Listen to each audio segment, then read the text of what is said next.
শাহবাগী শাহবাগী দাবি আমাদের একটাই, লেখা হয়ে থাকতে চাই।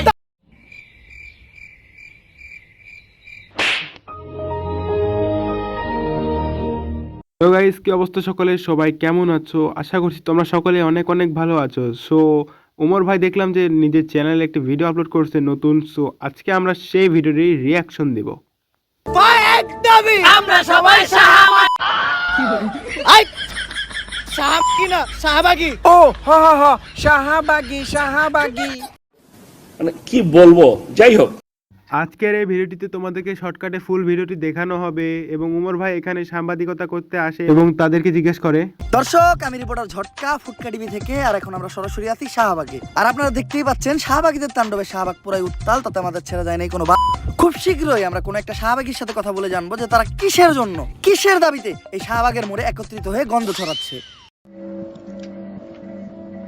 ঠান্ডা শাহবাগীদের একজন সর্দারের সাথে।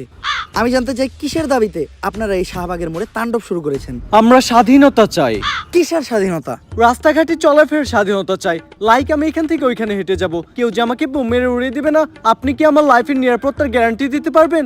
মূলত এখানে এই শাহবাগী ওমর ভাইকে প্রশ্ন করে যে ভাই, আমরা রাস্তাঘাটে চলাফেরার স্বাধীনতা চাই এবং আমরা কিভাবে এই রাস্তাঘাটে চলাফেরা করব, যদি আমাকে বোম মেরে কেউ উড়াই দেয় তাহলে এটার দায়িত্ব কে নেবে? তখন ওমর ভাই তাদেরকে যা বলে, আপনার লাইফের নিরাপত্তার গ্যারান্টি তো আমি দিতে পারবো, কিন্তু আপনি তখন এন থেকে উনি আইটা দেবেন, আপনার গায়ের গন্ধে এইসব সাধারণ মানুষরা অসুস্থ হইব, অগজীবনের গ্যারান্টি দিব কেডা?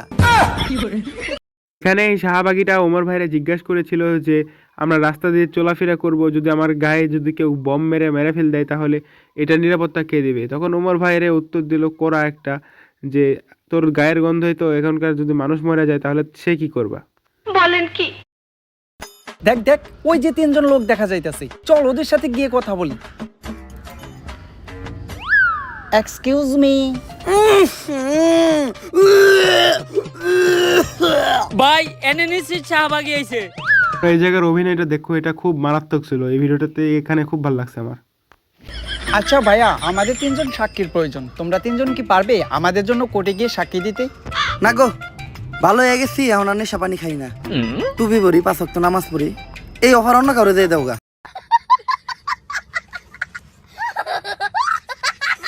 বললাম কি, শুনলো কি? এই ভাইয়া, হ্যাঁ হ্যাঁ, তুমি কি পারবে আমাদের জন্য কোর্টে গিয়ে সুন্দর করে গুছিয়ে কথা বলে সাক্ষী দিতে? মূলত এখানে শাহবাগীরা তাদের পক্ষে কিছু লোকজন জোগাড় করতেছে যে তাদের পক্ষে কোর্টে গিয়ে কথা বলবে। ইনি যেতে যাচ্ছেন না ভয়ে, কারণে ইনি বোবার অভিনয় করতেছে আর ওমর ভাই 5 ওয়াক্ত নামাজ পড়ার কথা বলতেছে। হ্যাঁ, ওই পারবে। আচ্ছা, আমি এখন কোর্টের অ্যাড্রেসটা কাকে দেব? কারা দিবেন মানে? এই জায়গার ভিতরে সবথেকে ভালো চোখে আমি দেখি। ভাই রে ভাই, কে তুমি? ও এই জায়গা তো আমি চিনি। আরে হালার ঘর হালা, মোবাইলটা আগে সোজা করে ধর। कौन है ये लोग? कहां से आते हैं ये? মূলত এখানে একজন মানুষ বিশ্ব রেকর্ড করছে, কেননা ইনি বেশি সময় ধরে শাহবাগীদের গায়ের গন্ধ যেটা আছে এটা সহ্য করে টিকেছিল আর কি। সেই জন্য এখানে ডাক্তার এসে বলতেছে ইনি বিশ্ব রেকর্ড করছে। চলুন ক্লিপটা দেখে আসা যাক। ওই আজকে একটা বিশ্ব রেকর্ড করছে। শাহবাগীদের গায়ের গন্ধ যেখানে 1 মিনিটের বেশি কেউ সহ্য করতে পারে না, ওই একমাত্র ব্যক্তি যে 9.5 মিনিট সহ্য করছে। আজকে যদিও বেঁচে থাকতো, হয়তো এই কারণেই ও একটা ভলেন্টিয়ার পাইতো। ইওর অনার, আবার এই শাহবাগীদের গায়ের গন্ধে আমাদের এক পুলিশ ভাই শহীদ হলো। এর থেকেই প্রমাণ হয় এই শাহবাগীরা দোষী এবং ওদের শাস্তি হওয়া দরকার। ইওর অনার, মূলত গাইস এখানে একটা কথা, ওমর ভাই হচ্ছিল শাহবাগীদের পক্ষে ওকালতি করতে এসেছে এবং এই ভাইটি শাহবাগীদের বিপক্ষে। এখানে যে ওকালতিটা হচ্ছে না এটা আর কি মূলত। আমি চাই তাড়াহুড়া করে কোনো সিদ্ধান্ত না নিয়ে আমাদের একদিন সময় দেওয়া হোক। আমি চাই বাংলার মিডিয়াতে দেখানো হোক শাহবাগীরা সারাদিন কি করে, কি খায়, কি হাগে, কোথায় ঘুমায়।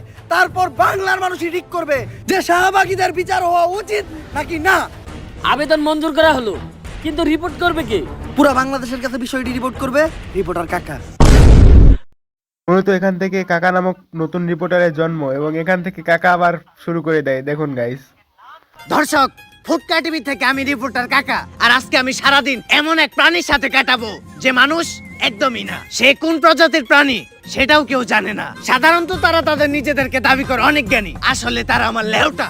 মানুষ তাদেরকে বলে আর তারা তাদের নিজেদেরকে দাবি করে শাহবাগী। চলুন কথা না বাড়িয়ে ভেতরে যাওয়া যাক। দরজা তো দেখা যায় খোলাই।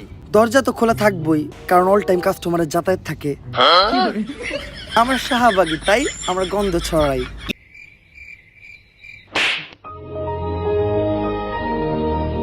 কিন্তু আপনি কি? আমি তো সেই শাহবাগী যার সাথে আজকে আপনি সারাদিন থাকবেন।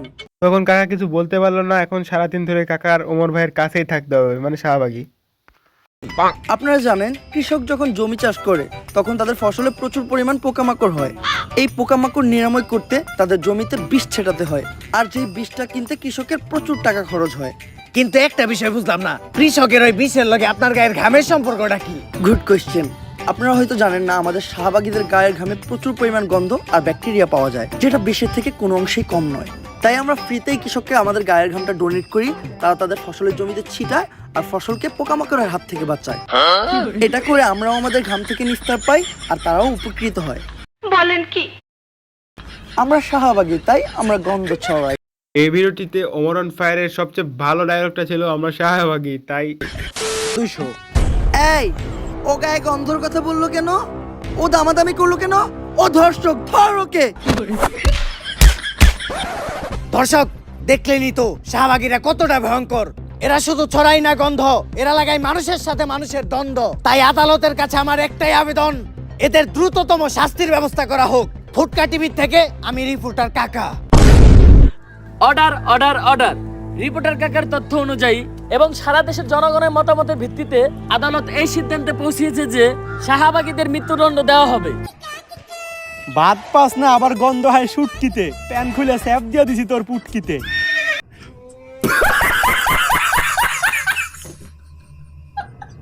বিশ্বাস করেন ভাই, এখানে এই পুরো ডায়লগটা ভাইরে ভাই শুনে এত মজা পাইছি ভাই, কি বলবো। তারপরে দেখা যাক। তবে স্বাভাবিকভাবে নয়, শাহবাগীদের নিজের শরীরের দুর্গন্ধযুক্ত বিষাক্ত ঘাম খাইয়ে তাদের মৃত্যুদণ্ড দেওয়া হবে।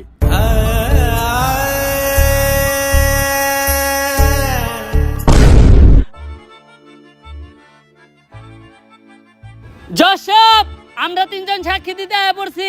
আমরা তিনজন এমন সাক্ষী দিমু, আপনি প্রত্যেকটা শাহবাগীরা সাইডা দিতে বাধ্য হইবেন। আর ভাই, আপনারা কইছিলাম না ঠিক সময় কুটে নিয়ে আমু, এই দেন কুটে নিয়ে পড়ছি।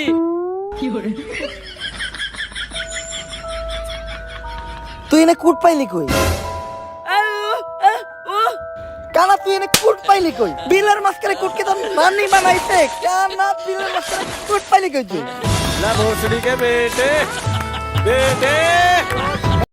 এবং গাইস, মূলত কাহিনীটা এখানে শেষ হয়ে যায়। চলুন। গাইস, ভিডিওটা কেমন লাগছে? যদি ভিডিওটা ভালো লাগে ফটাফট লাইক কমেন্ট শেয়ার আর সাবস্ক্রাইব করে দাও চ্যানেলটারে। আমি কিচ্ছু জানি না, উড়া দুরা লাইক হইতে হইব, উড়া দুরা কমেন্ট হইতে হবে ভিডিওতে। আর এই ভিডিওটা কিন্তু শুধুমাত্র বিনোদনের জন্য, দয়া করে কেউ হেট ছড়ায়ও না। এই ভিডিওতে ব্যবহৃত শাহবাগী ওয়ার্ডটা শাহবাগে যারা থাকে তাদের জন্য না, এটা ব্যবহৃত এমন কিছু পার্সনের জন্য যারা এমন কিছু কার্যকলাপ করে বা এমন কিছু উল্টাপাল্টা দাবি জানায় যেটা আমাদের সমাজে মাইনা নেওয়ার মতো না। আর এই ভিডিওর কোন পার্টটা সবচেয়ে বেশি ভালো লাগছে তোমার কাছে, এটাও কমেন্ট করে জানাও। আর নেক্সট কি টাইপের কন্টেন্ট চাও, এইটাও কমেন্ট করে জানাও। আপাতত মতো উড়া দুরা লাইক করো। দেখা হবে নেক্সট ভিডিওতে। আল্লাহ। মূলত এখানে ওমর ভাই যে কথা বলছে এগুলো সব আমার মনের কথা। তো তোমরা সবাই ফটাফট সাবস্ক্রাইব করো। Bye bye. হাফেজ।